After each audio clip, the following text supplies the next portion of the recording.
Good morning. Today we are dealing with a new chapter, that's environment and health. So in one of your previous chapters, we have seen that determinants of health. So one of the determinants of health was environment or a physical environment of that particular subject or human being or whatever it is. So here we are dealing with that particular environment, how it is going to affect you. So environment in the sense, it's basically consists of three things, that is air around you, water around you, and the soil around you. There are many other, but the main thing, these three things we are concentrating on. So today we are discussing about water. So we'll go to slides.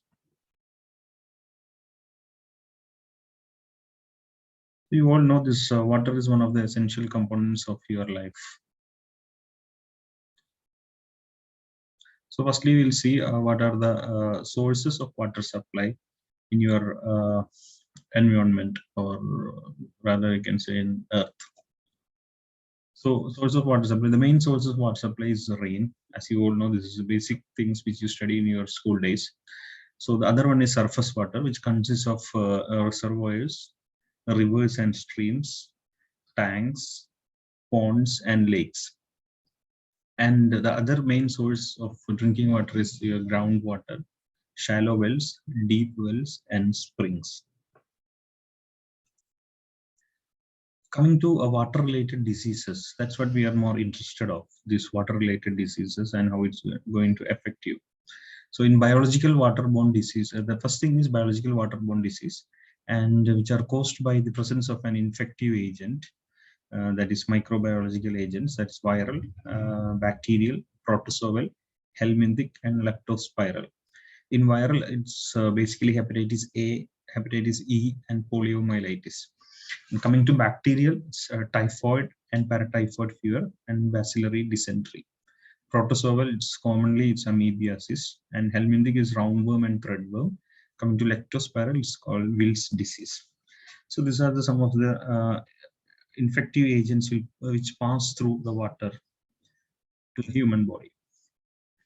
Due to the presence of an aquatic host, a snail, it's schistosomiasis, cyclops, is guinea worm, fish tapeworm, etc. Then coming to the chemical agents which can enter to the body through water are detergent solvents, cyanides, heavy metals, minerals, and organic acids. Then nitrogenous substances, bleaching agents, dyes, pigments, sulfides, ammonia, etc., etc. So these kind of things which can enter to your body through the water which you are drinking or consuming for any other household purposes. Coming to potable water, this is one of your favorable short notes in your university exams. So what is potable water? So the water intended for human consumption should be both safe and wholesome. We all know that almost more than half of the pot in the earth is water, but consumable water in that is very less. So that is what is pointing to this particular term called potable water. Potable water has been defined as water that is free from pathogenic agents, free from harmful chemical substances, with pleasant taste, that is free from color and odor, and useful for all domestic needs. Then coming to the important portion of this particular chapter is how we are going to purify water. So purification of water on a large scale and purification of water on small scale are the two main things coming in this. So today we are dealing with purification of water on a large scale, and purification of water on small scale includes what you're doing in your house, that is disinfecting your wells, boiling, and small filters which you are keeping in your household. That comes under water purification on a small scale.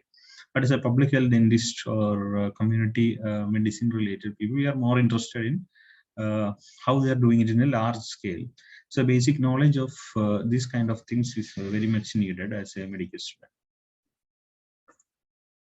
So purification of water on a large scale.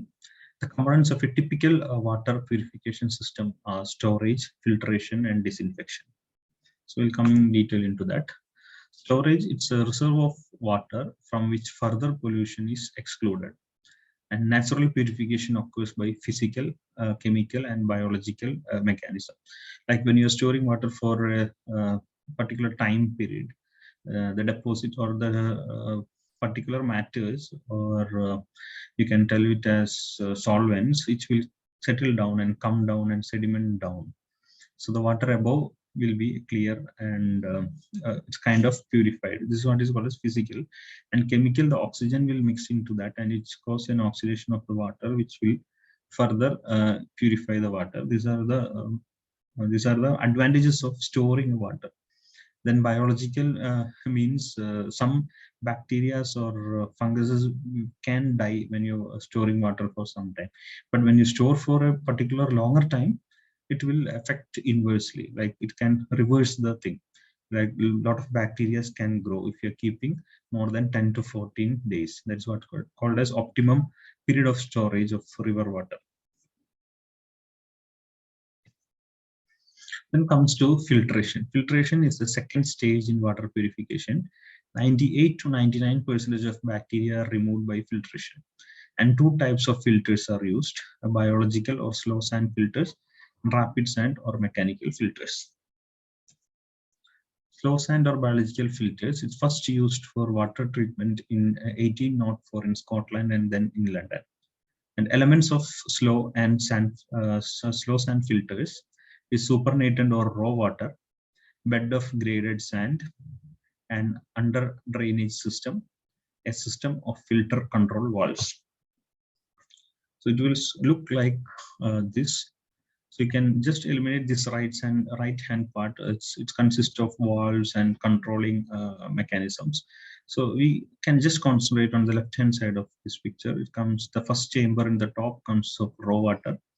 Then comes your sand bed or graded gravel. Then comes the below part is porous part which supports this sand bed. The water will purify and come through this sand bed and down to the bottom through this porous area. Then comes the supernatant water. So depth varies from 1 to 1.5 meters. You have seen this filter box above, this raw water. The same thing we are telling as supernatant water. And depth varies from 1 to 1.5 meters. Serve two purposes. It will give a constant head of water to overcome the resistance of filter bed and provides waiting period for the raw water to undergo partial purification. So this when volume of water increases, it will gives a it itself insert a pressure or downwards. So this downward pressure will allow this water to pass through this small graded gravel or sand below. And coming to sand bed, the thickness is 1 meter and effective diameter of sand grains is 0.2 to 0.3 millimeter. Sand should be clean and free from clay and organic matters. Sandbed supported by a layer of graded gravel 30 to 40 centimeter deep. So in this particular area sandbed, there are two types of sand. One is grains, which is smaller in size, and the other thing is little more larger. It's called as graded gravel. Then purification process will be happening like mechanical stirring, sedimentation, adsorption, oxidation, and bacterial action when passing through this particular filter. And rate of filtration is 0.1 to 0.4 meter cube per hour per meter square of sandbed surface. Sorry.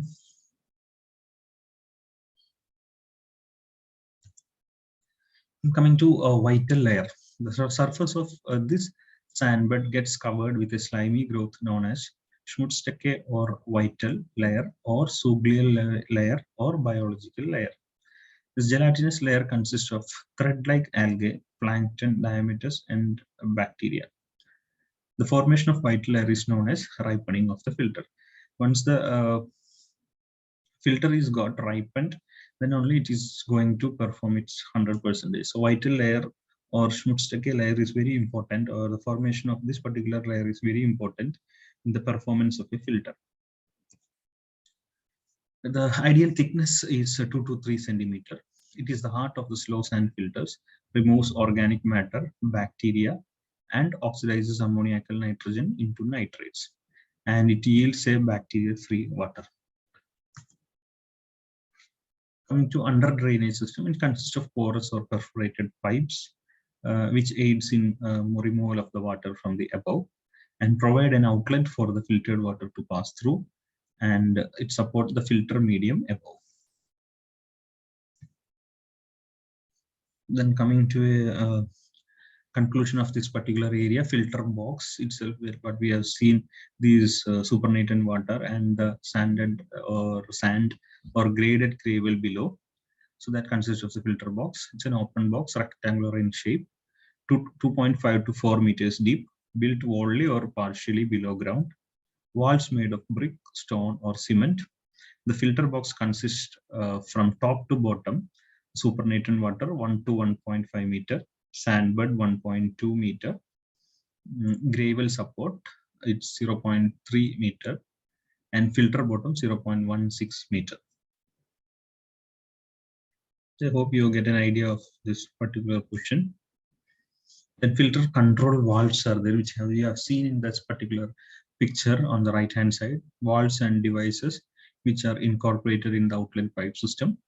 Purpose is to maintain a constant rate of filtration. And venturimeter, component of the regulation system, which measures the bed resistance or loss of bed. Advantages of a slow sand filter is it's simple to construct and operate. Cost of construction is cheap. Physical, chemical, and bacteriological quality of filtered water is very high. Slow sand filters can reduce bacteria count by almost 99.9 to 99.99%. That's what they tell. And coming to the second type, rapid sand or mechanical filters. Rapid sand filters were first installed in 1885 in USA. Types are gravity type, that is called as Peterson's filter, and pressure type is Candice filters. So the steps in purification of water here is, first step is coagulation. The raw water is treated with a chemical coagulant like alum. The dosage is 5 to 40 milligram per liter. Then comes rapid mixing. The water is subjected to violent agitation in a mixing chamber to allow a quick and thorough dissemination of alum throughout the water. So after coagulation, we are going to do a rapid mixing. So this is a flow diagram of a rapid sand filter. Once you are mixed the river water with alum, then it comes to mixing chamber. Then comes the flocculation and the sedimentation chamber.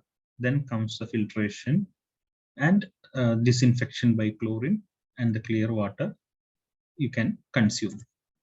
So flocculation is slow and gentle stirring of treated water in a flocculation chamber for 30 minutes. It's mechanical type of flocculators. Formation of a thick, copious, white flocculant precipitate of aluminum hydroxide is formed. Then comes the sedimentation. Coagulated water is led into the sedimentation tanks and detained for 2 to 6 hours. Flocculant with impurities and bacteria settle down under the tank. Then comes the filtration part. So this particular water, purified water, we are going to again filtrate. So partially clarified water is subjected to rapid sand filtration. Again, the same things, the filter beds. The surface area is 80 to 90 meters square, and sand is the filtering medium like your slow sand filters.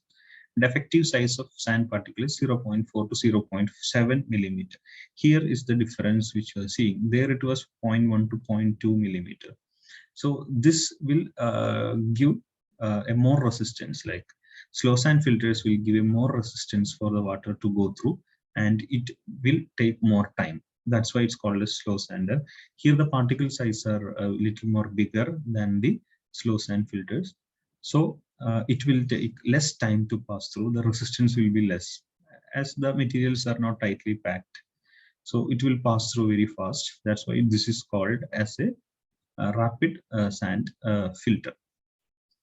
So depth of the sand bed is 1 meter, same like that. The below the sand bed is a layer of graded gravel, same like your slow sand filter, that is 30 to 40 centimeter.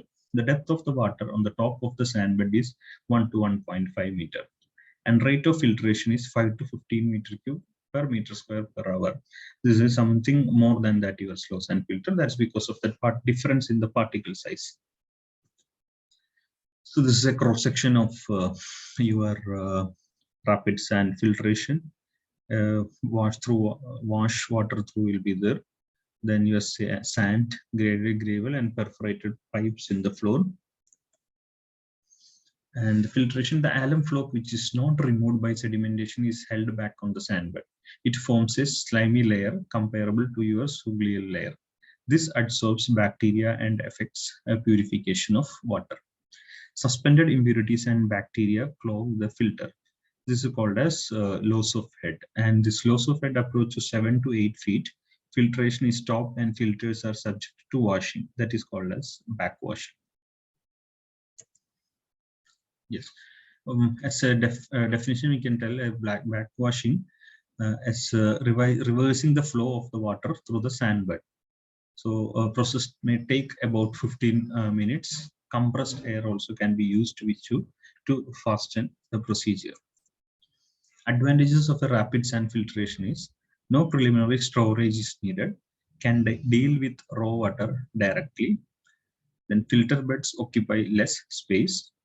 Filtration is rapid, that is 40 to 50 times that of a slow sand filter. That's because of the particle size of your sand bed. And the washing of the filter is easy. There is more flexibility in operation. So once this water is filtered, then next what we are going to do? Every time we are not going to give it directly to the consumers, even though we are telling it's almost nearly 100% purified. So what we are going to do is we are going to add an ideal chemical to disinfect this water. So what should be the ideal criteria for a chemical or an agent to be used as a disinfectant in water supplies is which is capable of destroying the pathogenic organism within the contact time and not unduly influenced by the physical and chemical properties of water. Not leave products of reaction which make the water toxic or impart color or make it unpotable. Dependable availability at a reasonable cost, permit convenient, safe, and accurate application of water. Leave residual concentration to deal with small possible contaminations. These are the ideal properties of a disinfectant, and we have a material for that. It's not none other than your chlorine. So what is chlorination? One of the greatest advances in water purification, and it's supplement to land filtration. It's supplement, if you tell to supplement also that we can't omit the filtration procedure. It will add to this filtration. It will add the purity of the water after filtration. You can't just ignore the filtration part, that is obviously there. And it has germicidal properties, oxidizes iron, manganese, and hydrogen sulfide, destroy taste and odor producing constituents, controls algae and slime organism, aids in coagulation. So how it is going to have an action? It's just a chemical property. H2O will react with your chlorine, water will react with chlorine. You have hydrochloric acid and hypochlorous acid. So this hypochlorous acid, this is the thing which you are going to give you the water purified, and this HOCl is again dissociated into hydrogen ion and hypochlorite ion. So this hypochlorous acid is the one which is going to purify your water or going to kill your microorganisms. And principles of chlorination. Water to be chlorinated should be clear and free from turbidity. Then there is one term called chlorine demand. This chlorine demand of the water should be estimated. Chlorine demand of water is the difference between the amount of chlorine added to water and the amount of residual chlorine remaining at the end of a specific period of contact, that is 60 minutes at a given temperature and pH of the water. The point at which the chlorine demand of the water is met is called the breakpoint.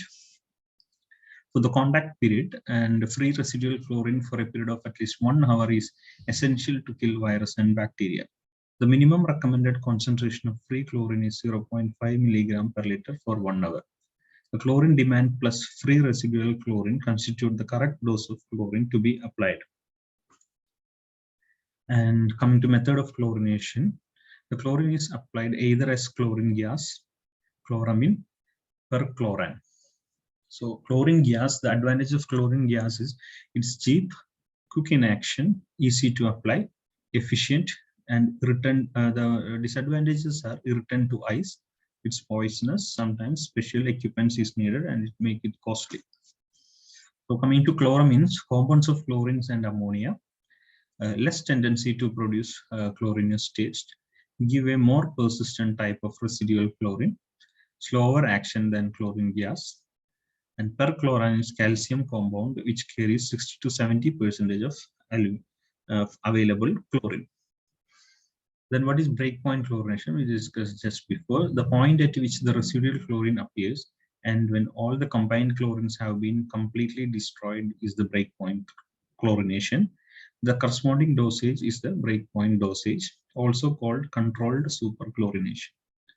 Then there is one more term called a superchlorination. This is used when the river water is more contaminated.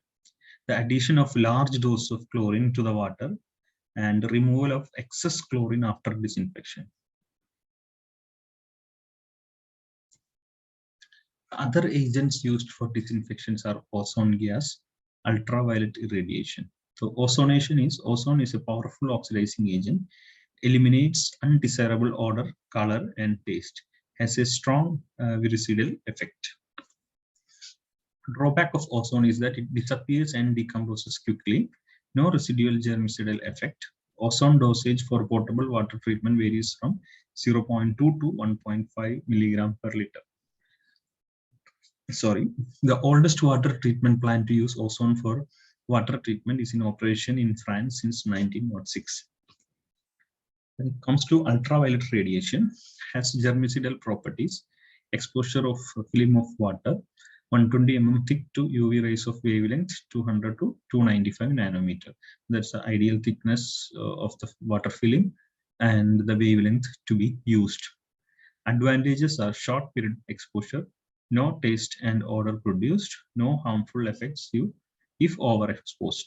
Disadvantages are no residual germicidal effect and apparatus is expensive. So this is what's all about your filtration, disinfection. Within filtration, you have a slow sand filtration and rapid sand filtration. So after that, surely you have to do a chlorination. So that is what we have seen, the breakpoint chlorination, the residual chlorine. These are the terms and these are the things which is asked as a short note for you. So an exam point of view, this chapter is very important. You might get a minimum of 3 or 4 short notes in this. Not every time you will get multiple, I am telling. You may get minimum 1 from this chapter for short notes for 5 or 3 months. And you get an essay of rapid sand or slow sand filtration. If that is being asked, it's one of the easiest topic. You can score complete marks on this. So it's pretty much straightforward, unlike in other chapters in public health industry. So I expect you all to perform good in this particular chapter. So thank you.